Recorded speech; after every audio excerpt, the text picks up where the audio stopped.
Hi, welcome back from A View from the fourth floor. I'm Khalid, and today we're going to talk about new things that's been happening. Um, First, let's go to Arsenal. Yay! Arsenal finally are back in the title race, having beaten Liverpool 3-1. Is it 3-1? Yeah, 3-1 at the Emirates. Goals from who's got the goals now? Martinelli, Saka, and Leandro Trossard, with a very fluky equalizing goal from Diaz. The game was marked by errors from both sides. I think the second goal from Martinelli, it was. I mean, what were the defense doing? I think Alisson, who has been one of the best goalkeepers in the Premier League, had a mix-up with Van Dijk, and the ball fall kindly to the feet of Martinelli, who, you know, need not need any invitation to score the goal, 2-1. Overall, the game was very tight.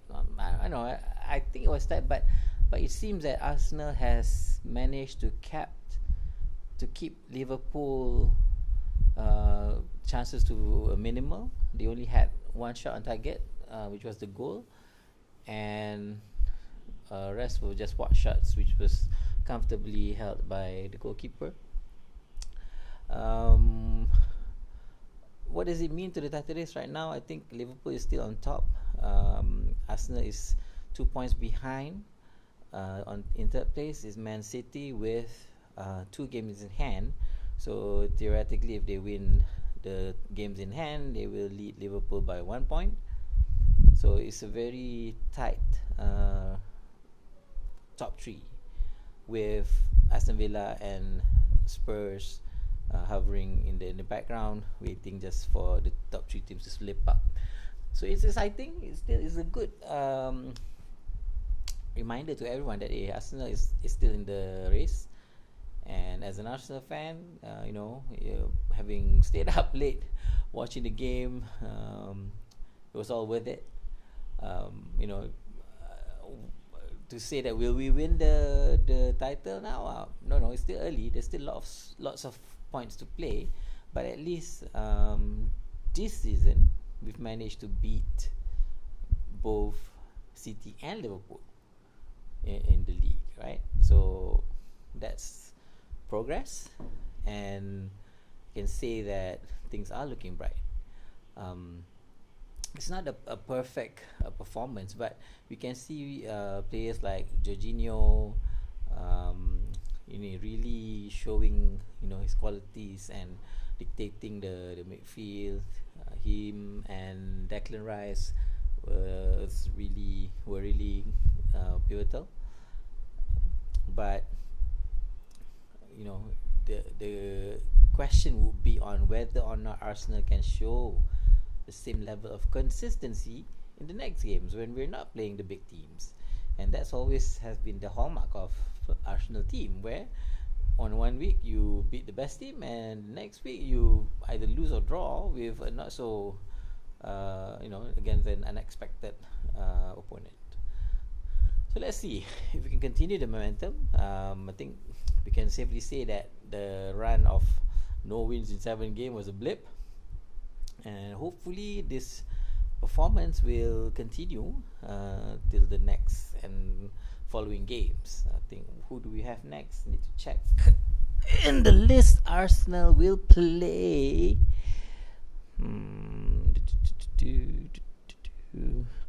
Arsenal will play.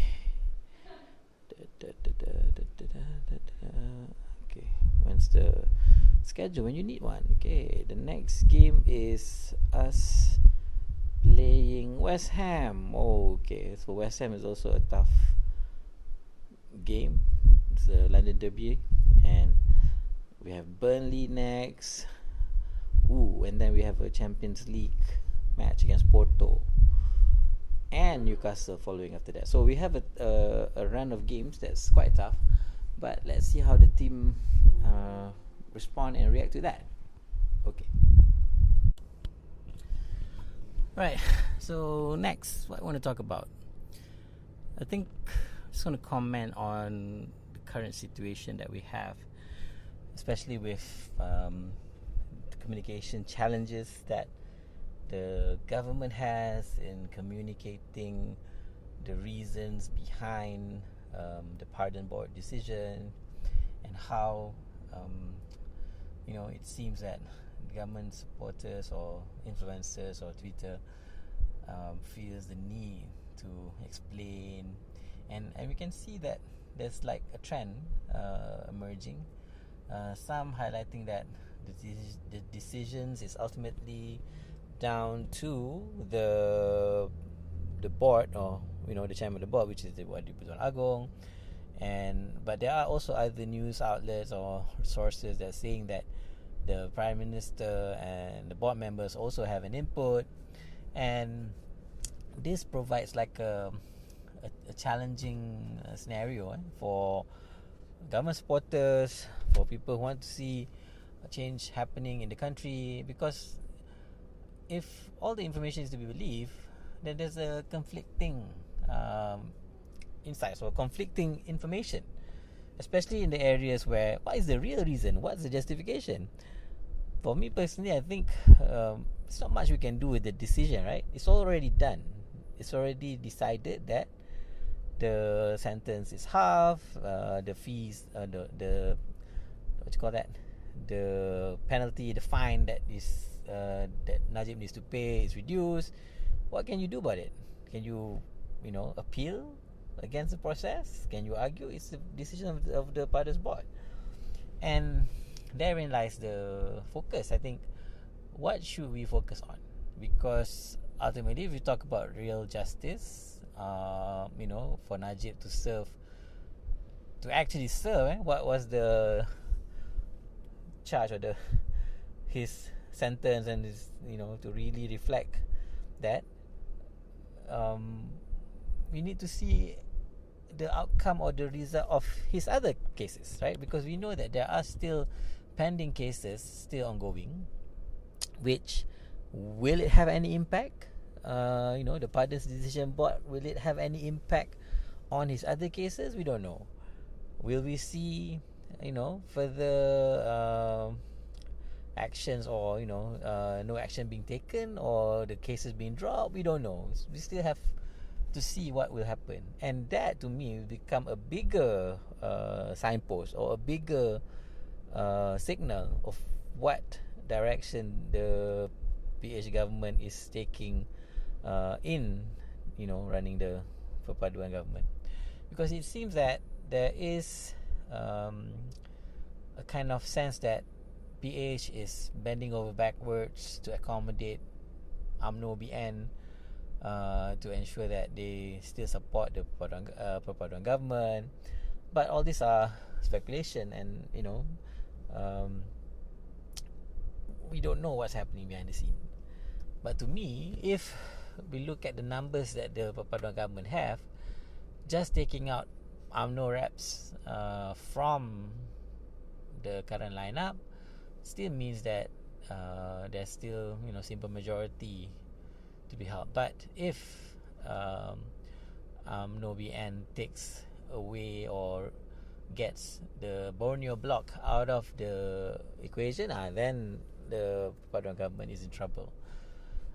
But then the question now that we need to ask is, with over a year of a year of the PH government, perpaduan government is in power, have nothing been done on the PH side or Anwar side to secure or to ensure that the Borneo bloc continues to support PH?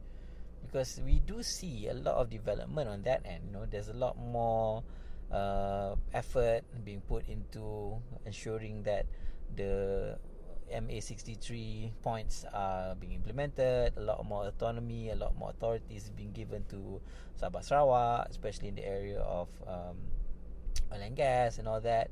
So if I were from the Borneo bloc, I'm seeing that I'm getting real progress or real results from me working with the PH government.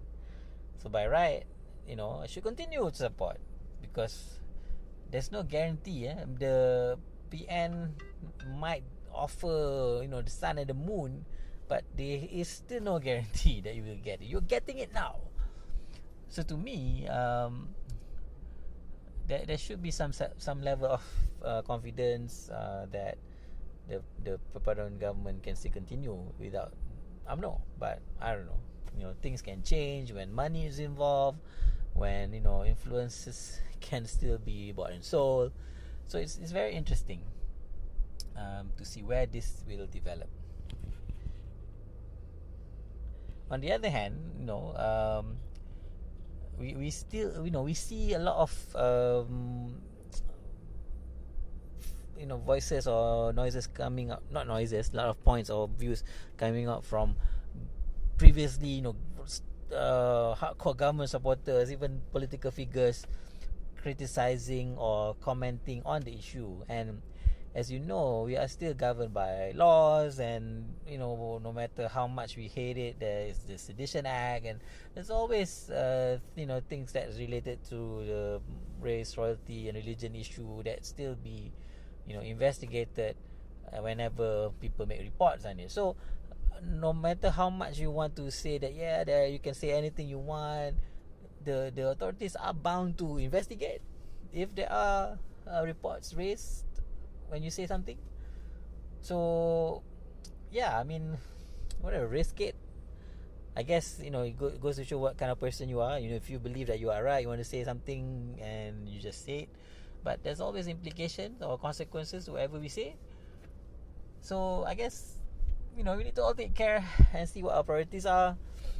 Sometimes some things are better left unsaid for the fear of repercussions, and for the I don't know, maybe that's the difference between us and the people who are really believe in what they feel, and really believe and say what they mean, and are ready to take or face the consequences of their words.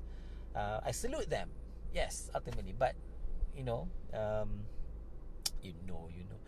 but it's something that we need to really balance. If it's something that we want to do, or if it's something that we can afford to do. And it doesn't mean that we don't believe in things. We just we're taking a more cautious approach to it, more measured approach, because sometimes being sarcastic is a means of putting our points across, right? I think like the recent investigation on Tony Pua and whatnot. It's like you can understand his frustration, because he is one of the early people who were hell-bent on uncovering the scandal. He was faced the judges in court, and it was very difficult for him. So to see the fruits of his labor, with Najib going to jail and facing a harsher sentence, being reduced, surely if I were him, I would be frustrated as well, and I would vent and I would say stuff. But I guess that's the difference. When you're a high profile person, everything you say will be scrutinized, and there's always going to be people who want to report you and cause trouble and all that.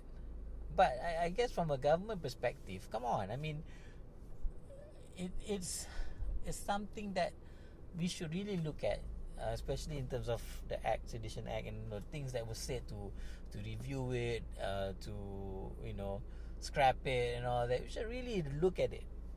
But here's the challenge, because ultimately those laws are still being used to kind of control, to kind of make sure that dissenting voices are being controlled, right?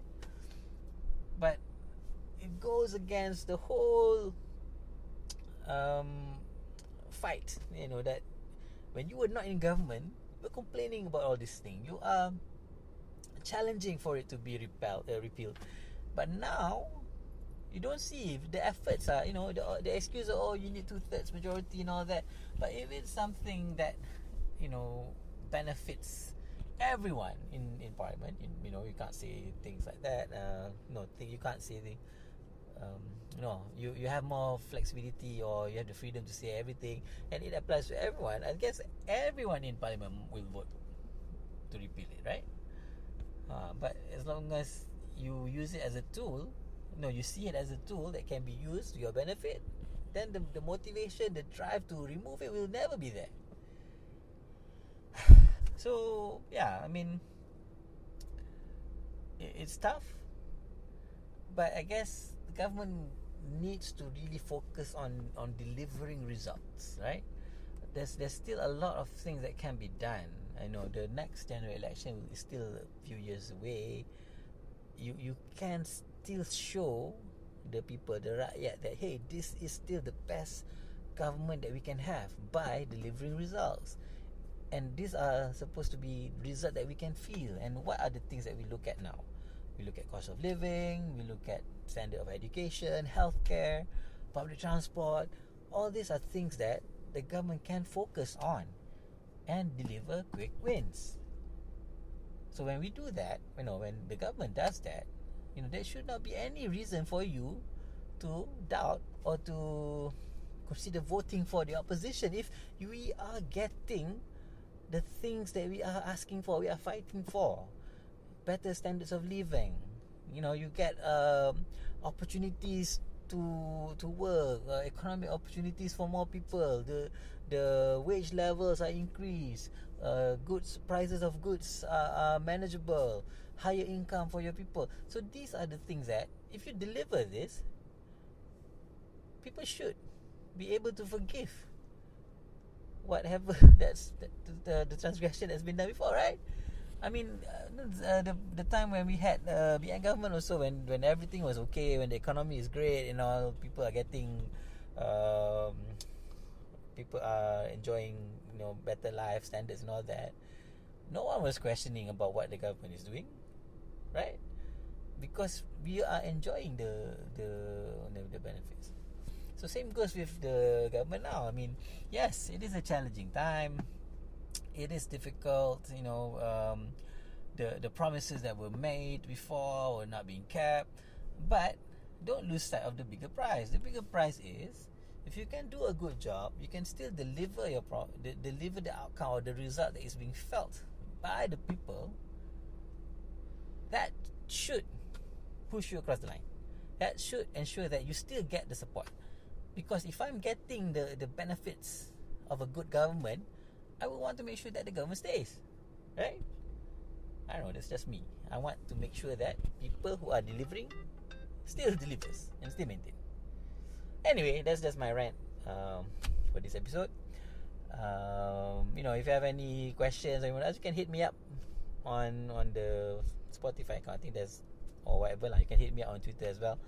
And if you have, I appreciate you guys having a listen. So catch you on the next one. Bye bye.